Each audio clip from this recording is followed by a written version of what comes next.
Hi Saranya, മനസ്സിലായോ? ഓ, ആദ്യം തന്നെ മോക്കൊരു കൺഗ്രാചുലേഷൻസ്, അടിപൊളി. മോളുടെ റിസൾട്ട് കേരളത്തിലെ എല്ലാ ഹ്യൂമാനിറ്റി സ്റ്റുഡൻസിനും മാത്രമല്ല ഓൾ +2 സ്റ്റുഡൻസിനും ഹൈലി ഇൻസ്പയറിംഗ് ആട്ടോ. എങ്ങനെയുണ്ടായിരുന്നു മോളെ പഠനമൊക്കെ +1 +2 കാലഘട്ടത്തില്? ഇടയ്ക്ക് കുറച്ച് ബുദ്ധിമുട്ടുകളൊക്കെ ഉണ്ടായിരുന്നു. ബട്ട് അതൊക്കെ റീകളക്ട് ചെയ്യാൻ എജുപോർട്ടും സ്കൂളിലെ ടീച്ചേഴ്സും ഒക്കെ ആയിട്ട് ഒരുപാട് ഹെൽപ്പ് ഉണ്ടായിട്ടുണ്ട്. നമ്മുടെ എജുപോർട്ട് ക്ലാസ് കൊണ്ട് മോക്ക് +1 +2 ഉഷാറാക്കാൻ പറ്റിയെന്ന് പറഞ്ഞ സാരം. സത്യം, അത് സത്യം പറഞ്ഞാൽ ഈ +2 ലൈഫിൽ ഒരുപാട് ഈ വർഷം ഒത്തിരി കോമ്പറ്റീഷൻസ് കാരണം കുറെ ക്ലാസ്സസ് മിസ് ചെയ്യേണ്ട അവസ്ഥ ഉണ്ടായിട്ടുണ്ട്. അതൊക്കെ റീകളക്ട് ചെയ്യാൻ പറ്റിയത് എജുപോർട്ടിന്റെ ഭാഗത്തു നിന്ന് തന്നെയായിരുന്നു. എങ്ങനെയാ ശരണ്യ ചെറുപ്പം മുതലേ നന്നായിട്ട് പഠിക്കായിരുന്നോ? ചെറിയ അംഗൻവാടി തൊട്ട് മോള് നല്ല പഠിപ്പിൽ നല്ല ഇതാണായിരുന്നു. എല്ലാ കാര്യങ്ങളും ഓക്കെയാണ്. ചെറിയൊരു പ്രശ്നം മാത്രമേ ഉള്ളൂ. സുഖാണോ? സെൽസബിന്റെ എക്കണോമിക്സ് ക്ലാസ് കണ്ടിട്ട് നമുക്ക് എക്കണോമിക്സ് സെറ്റ് ആയെന്നാണ് ശരണ്യ പറയുന്നത്. ഞാൻ എജുപോർട്ടിൽ ജോയിൻ ചെയ്യാനുള്ള ഒരു റീസൺ തന്നെ സെൽസബിൻ സാറാണ്.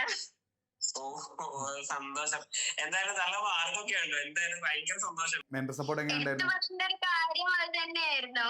മോളുടെ പൊളിറ്റിക്സ് ഇംപ്രൂവ്മെന്റ് ഒക്കെ മിസ് ഇങ്ങനെ നിർബന്ധിച്ചായിരുന്നു അല്ലേ? സത്യം, കാരണം ഒരു 2 മാർക്സ് തന്നെ വേണ്ടിട്ടായിരുന്നു എഴുതേണ്ടിയിരുന്നത്. അപ്പൊ ഒരുപാട് പേര് ചോദിച്ചിട്ടുണ്ടായിരുന്നു എന്തിനാ എഴുതുന്നേ, 2 മാർക്കല്ലേ ഉള്ളൂ എന്നുള്ളത്. പക്ഷെ എനിക്കെന്തോ അത് എഴുതണം എന്നുള്ളൊരു വാശിയായിരുന്നു.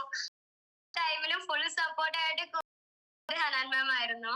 ഈ മോളെ അടുത്ത പ്ലാൻ എന്താ? ആഫ്റ്റർ +2 എന്താ മോള് പ്ലാൻ ചെയ്യുന്നത്? ഞാനിപ്പോ അഡ്മിഷൻ എടുത്തു, BA എക്കണോമിക്സിന് അഡ്മിഷൻ എടുത്തു. ഇവിടെ അടുത്ത് ലിറ്റിൽ ഫ്ലവർ കോളേജ് ഗുരുവായൂർ. അടിപൊളി സൂപ്പർ. എജുപോർട്ടിലെ ക്ലാസ്സിൽ ജോയിൻ ചെയ്യുന്നതോട് മോക്ക് എന്താ പറയാനുള്ളത്? അതെ, ജോയിൻ ചെയ്തവരോട് പറയാനുള്ളത് എന്താണെന്നുണ്ടെങ്കിൽ എജുപോർട്ടിൽ നിന്ന് ഫുൾ സപ്പോർട്ടും ഒരു കുറവും നിങ്ങൾക്ക് വരുത്തുന്നില്ല. ഫുൾ സപ്പോർട്ടും കിട്ടുന്നുണ്ട്. അത് കറക്റ്റ് യൂസ് ചെയ്തിട്ട് അതിനെ ശരിക്കും യൂട്ടിലൈസ് ചെയ്തിട്ട് പഠിച്ചു കഴിഞ്ഞാൽ നിങ്ങൾ വിചാരിക്കുന്നതിലും കൂടുതൽ മാർക്ക് ആർക്കായാലും നേടാൻ പറ്റും. മോൾ എന്തായാലും ഒരുപാട് ആളുകൾക്ക് ഇൻസ്പയറിംഗ് ആണ്.